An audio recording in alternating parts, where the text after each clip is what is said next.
आऊज़ु बिल्लाहि मिनश शैतानिर रजीम बिस्मिल्लाहिर रहमानिर रहीम। अस्सलामु अलैकुम प्यारे बच्चों। आज 14 जून 2021 है। मैं हूं मुश्ताक अहमद, टीचर यूपीएस टंगवारी लोन हरे से, क्लास 8 सब्जेक्ट जनरल साइंस।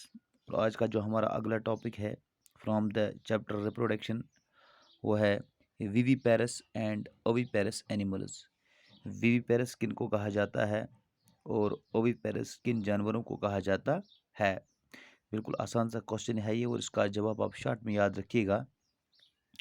जो जानवर बच्चों को जन्म देते हैं डायरेक्टली उनको हम कहते हैं विविपेरस, और जो जानवर अंडे डालते हैं डायरेक्टली बच्चों को जन्म नहीं देते हैं उनको कहा जाता है oviparous. The animals which give birth to young ones are called as oviparous animals. जैसे कि आपको मालूम है, गाय है, कुतिया है, बिल्ली है, इंसान है।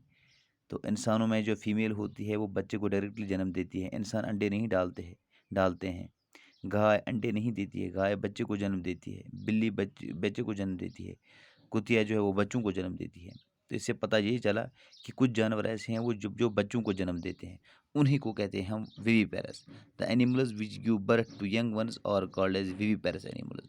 लेकिन कुछ जानवर ऐसे हैं, जैसे हमारे घर में मुर्गी होती है, जैसे बतख होते हैं, जैसे चिड़िया होती है, वो अंडे देते हैं। वो डायरेक्टली बच्चों को पैदा नहीं करते हैं, पहले अंडे देते हैं फिर अंडों से बच्चे निकलते हैं। जो जानवर अंडे डालते हैं उनको कहते हैं oviparous. The animals which lay eggs are called as oviparous animals. अब चाहे ये जो नया बच्चा पैदा हुआ, चाहे ये अंडे से निकला, ये कंटिन्यूसली बड़ा हो जाता है और इसको एक एडल्ट बनता है। The new individuals which are born, जो ये नया इंडिविजुअल है, चाहे ये डायरेक्टली पैदा हुआ है as individual as an organism, चाहे ये डायरेक्टली माँ के पेट से पैदा हुआ है, और हैचड फ्रॉम द एग्स, या ये अंडे से निकला है बाद में, continue to grow till they become adults, ये कंटिन्यूसली बड़े हो जाते हैं और एडल्ट हो जाते हैं, जवान हो जाते हैं। कुछ जानवर ऐसे हैं जिनके यंग वंस बिल्कुल डिफरेंट होते हैं उनके एडल्ट से।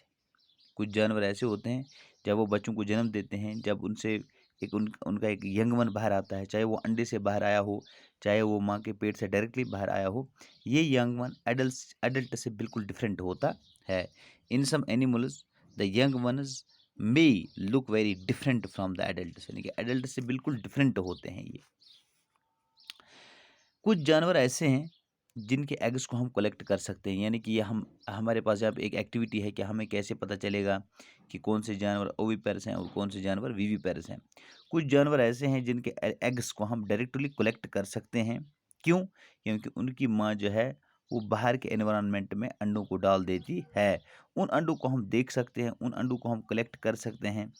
तो जिस जानवर के हम अंडे देखेंगे बाहर, फिर उनको हम कलेक्ट करेंगे, तो जिस जानवर ने वो अंडे दिए होंगे वो क्या होगा? वो होगा oviparous. The eggs of a few animals are easy to collect. कुछ जानवर ऐसे हैं उनके एग्स हम आसानी से कलेक्ट कर सकते हैं। क्यों? Because their mother lay them outside their bodies, क्योंकि उनकी जो माँ है वो उन अंडों को अपने जिस्म से बाहर डाल देती है। These animals from which you have collected eggs are the examples of oviparous animals.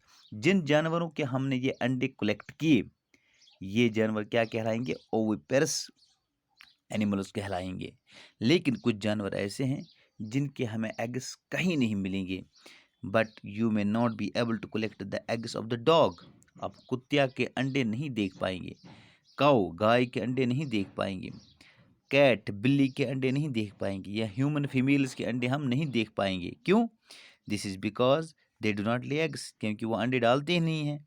They give birth to their young ones, वो डायरेक्टली बच्चों को जन्म देते हैं।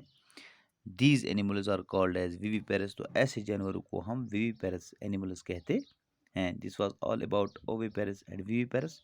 Thank you.